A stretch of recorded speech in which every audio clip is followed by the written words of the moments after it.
Houston, I got about 20 meters away and the RTG package fell off. It hit the dirt with a ton, like a bomb. It got a little dusty, but the fins are okay, and all the experiments seem to be intact. Good, so Charlie. We'll knock the. We want to make sure we knock the dust off those connectors before we take the caps off of them. NASA and SpaceX are aiming to send humans back to the moon by around 2028, using a lunar outpost as a stepping stone for future missions to Mars and beyond. But honestly, it won't be as exciting as it sounds. The moon might look calm and beautiful from Earth, but up close, it's a harsh and dangerous place. If we're really serious about living on the moon, there is one deadly problem we'll have to solve. As I said, NASA will build an outpost on the lunar surface near the South Pole for long-duration human habitation and research. However, because astronauts will need to go in and out of this habitat frequently for spacewalks, the living area is expected to get contaminated with lunar dust. On Earth, a quick sweep of a dusty shelf usually solves the problem. Lunar dust, however, is a lot more than just something you clean up. The moon's surface is covered in a fine material called regolith. When astronauts explore it during the Artemis missions, these tiny particles become a real challenge. Because of the moon's weaker gravity, the dust is easily kicked up and ends up coating everything. And it's not just messy, it's also sharp and sticky. The surface is constantly hit by micrometeorites, which break rocks down into very fine, jagged particles.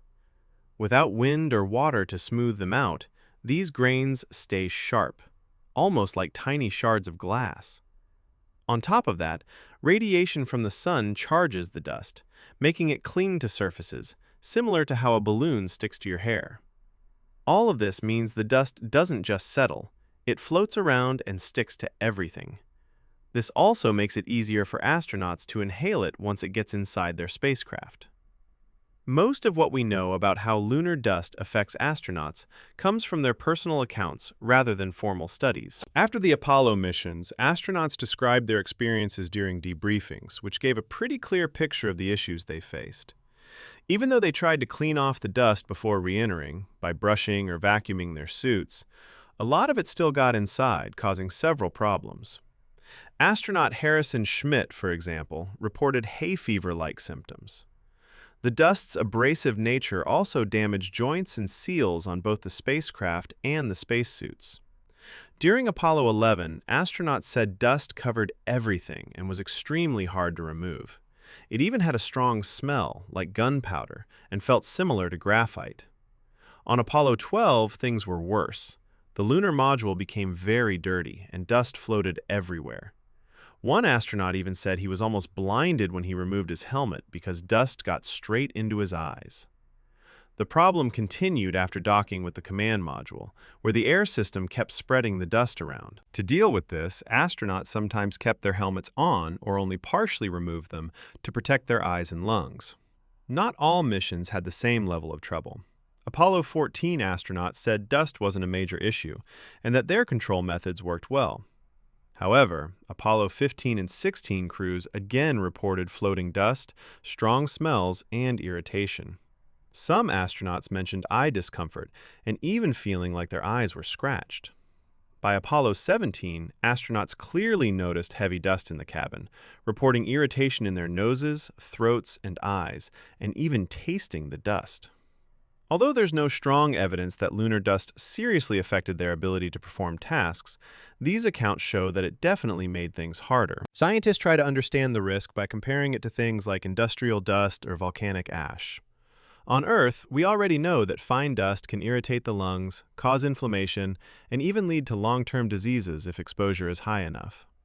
Freshly broken dust is especially dangerous because it is more chemically active, and lunar dust is expected to behave like that all the time. Very tiny particles can even pass into the bloodstream and potentially affect other organs, not just the lungs. There are many ways future astronauts could be exposed to it during both short missions and long stays. One of the main risks happens after EVAs, when dust is brought back inside on suits and boots and spreads into the habitat or lander. Cleaning suits between EVAs can also release dust into the air. Even replacing life support system filters can expose astronauts to trapped dust. These short periods of higher exposure are important when thinking about long-term safety limits. As missions get longer, the total exposure increases, which raises the risk to astronaut health. When astronauts leave the moon and return to microgravity, any dust inside the spacecraft will float around, making it easier to get into their eyes or be inhaled. There are also risks to the skin. Spacesuits can already cause minor injuries during EVAs, and if dust gets inside, it can make these problems worse by increasing irritation and abrasion. NASA is considering using a pressurized rover that astronauts can operate without wearing spacesuits inside it. But since it would still carry dust from the surface, it could bring even more lunar dust into the habitat, adding yet another source of exposure. And it's not just human health we have to worry about. There's also damage to equipment and structures. Lunar regolith's sharp edges are extremely hard on materials like spacesuits, seals, and mechanical parts. During the Apollo missions, the dust actually wore down spacesuit boots, damaged vacuum seals on sample containers, and even clogged moving components. If enough dust builds up on equipment, it can also cause overheating or make instruments stop working properly. Lunar dust also contains silicates, a material commonly found on volcanic bodies. On the moon, the dust is so abrasive that it literally ate away layers of spacesuit boots and degraded the vacuum seals of Apollo sample containers. Finally, even something like landing or taking off from the moon can become a problem because of lunar dust. The surface itself can get heavily disturbed, and that creates its own risks. When rocket engines fire close to the ground, they kick up huge amounts of regolith. With all the landers and cargo missions planned in the near future, this becomes a serious hazard that needs close attention. Studies have shown that during landing, powerful rocket exhaust can blast massive quantities of dust into the air, just like what was seen during the Apollo missions. These particles don't just float around slowly either. Because of the forces from the exhaust plume, they can be accelerated to extremely high speeds, even up to about 2 kilometers per second. At those speeds, lunar dust basically turns into a spray of tiny projectiles. It can damage spacecraft, hit nearby equipment, block visibility during landing, interfere with sensors, clog mechanical parts, and even degrade things like cameras or solar panels. We've actually seen this happen before. During Apollo 12, the landing kicked up dust that damaged the Surveyor 3 spacecraft, which was sitting about 160 meters away. The damage wasn't catastrophic, partly because it was in a slightly lower area, but it clearly showed how far and how fast this material can travel. Another example comes from Apollo 15. As the lander was descending, the exhaust created such a thick cloud of dust that the astronauts couldn't even see the landing site anymore. They had to quickly pick a new spot, and when they landed, the spacecraft ended up tilted before stabilizing. These situations didn't cause mission failure back then, but future missions could face bigger risks. Artemis landers are expected to carry much heavier payloads than Apollo, which means more powerful engines, and that means even more dust being kicked up. On top of that, the South Pole region, where Artemis missions are planned, likely has softer, more porous soil, making the problem worse. This could lead to deeper surface erosion and send dust flying at steeper angles and higher speeds than anything seen during Apollo. There's also concern that these dust clouds could affect other spacecraft in orbit or interfere with nearby missions operating at the same time. Okay, so far we've talked a lot about how dangerous lunar dust can be. The question is, have NASA and SpaceX actually found ways to deal with it? The good news is they're very aware of this problem, so a lot of their designs already take it into account. Just look at the Starship HLS lunar lander, for example.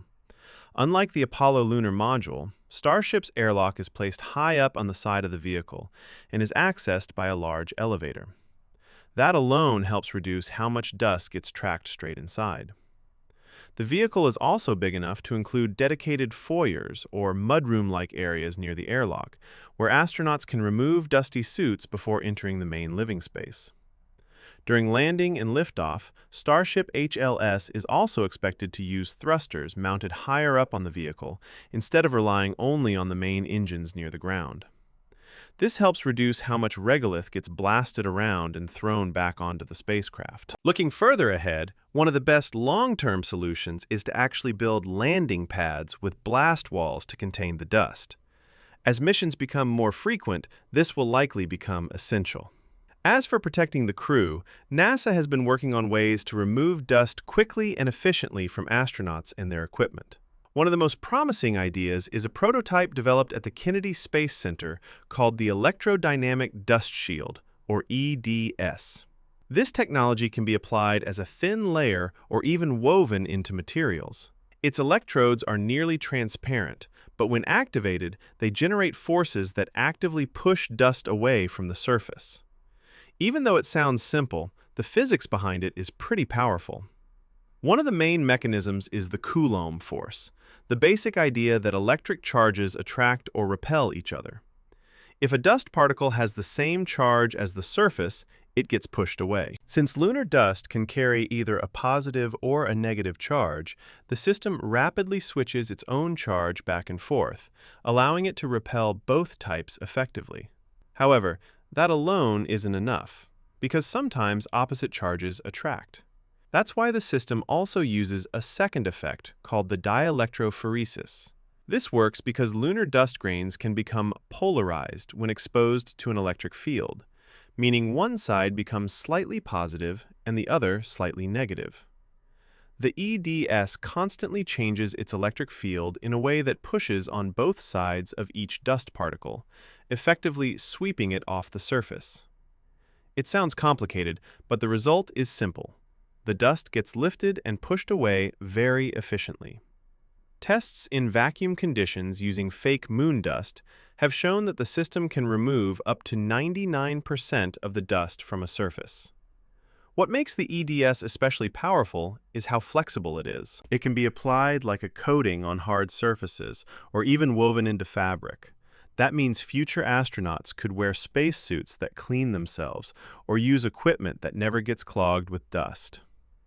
Living on the moon definitely won't be easy, no doubt about that. But because there are people who aren't afraid of these challenges, we're able to explore and understand more about the world and beyond. And that's what makes it so beautiful. If you like this video, subscribe for more content about space exploration.